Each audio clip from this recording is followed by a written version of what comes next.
原來香港都有呢個無人商店啊！第一次見咋都係。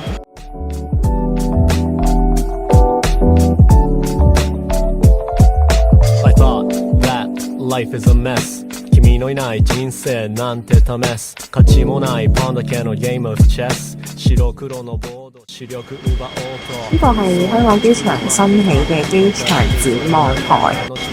因為我仲有時間未夠鐘入閘啦，所以我就過嚟呢度睇睇啦。有個透明嘅玻璃可以望到下面。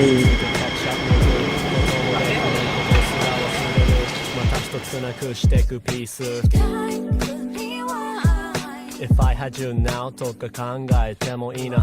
声も髪も夢も奇跡もみな It's a fantasy for me now。 マネンなパチンコ競馬取り紙あなたの好きなもんを好きになりたい同棲したいって不動産張り紙教わった彼のありがたみ映画ツタヤピザとサラダ今もいたらなんて眺めた君こぼしたコーラ床のシミ足跡フォーカス懐かしみチビ俺のため毎シーズン開かない埃かぶったハイヒール完備回す思い出の回転数喂 ，Hello， 大家好啊！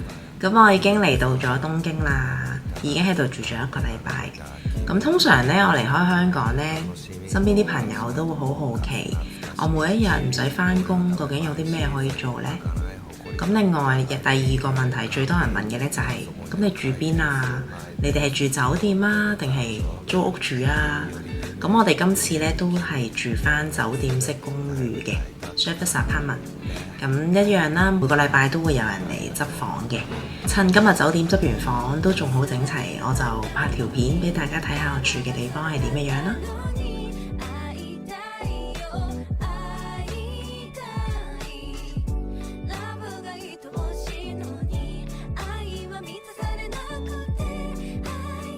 咁呢邊就係客廳，咁佢基本嗰啲設施都俾埋㗎啦。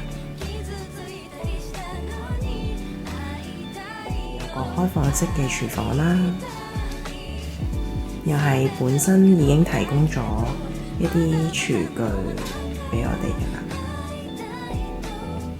有埋焗爐添，仲有呢個洗碗機，基本上你講得出嘅嘢佢都有埋㗎啦。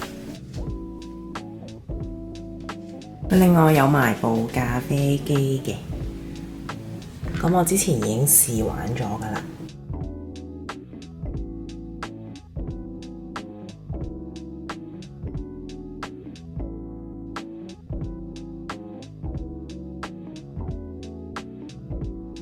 咁呢邊就係飯廳啦。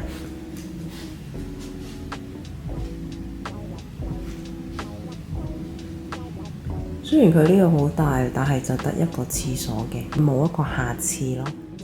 我哋睇埋出面嘅景。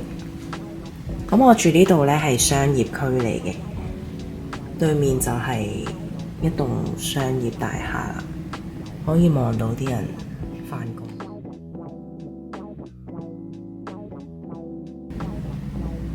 睇下勤力嘅上班族。咁下面就係對住首都高速。夜晚就會成日聽到啲車喺度飛馳。好啦，跟住就到我哋嘅睡房啦。睡房都係非常之大，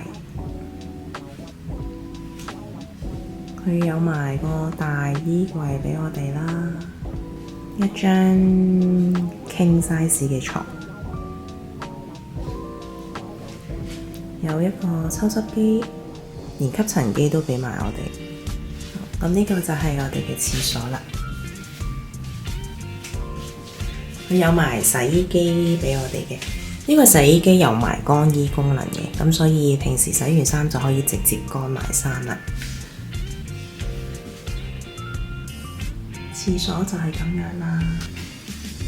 日本梗係自動式嘅廁所板啦。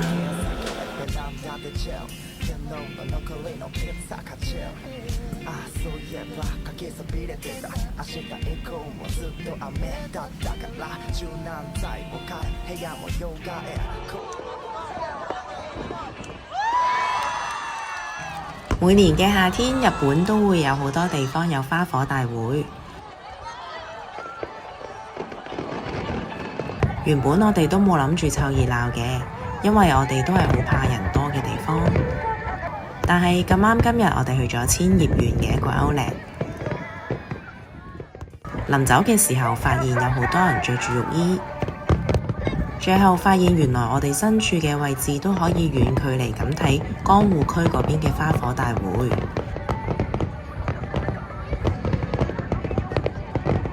喺唔使同人逼嘅情況之下，我哋就喺附近球場揾咗個地方坐低睇啦。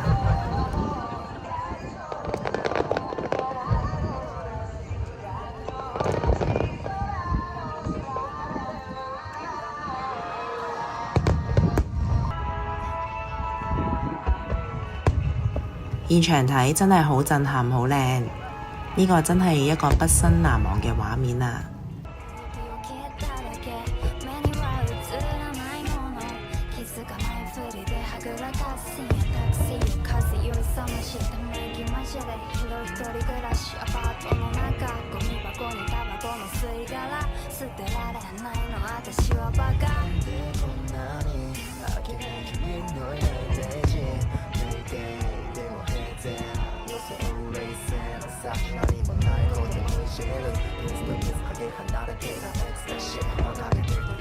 自分のせいだしもう一回飲みない飲みたい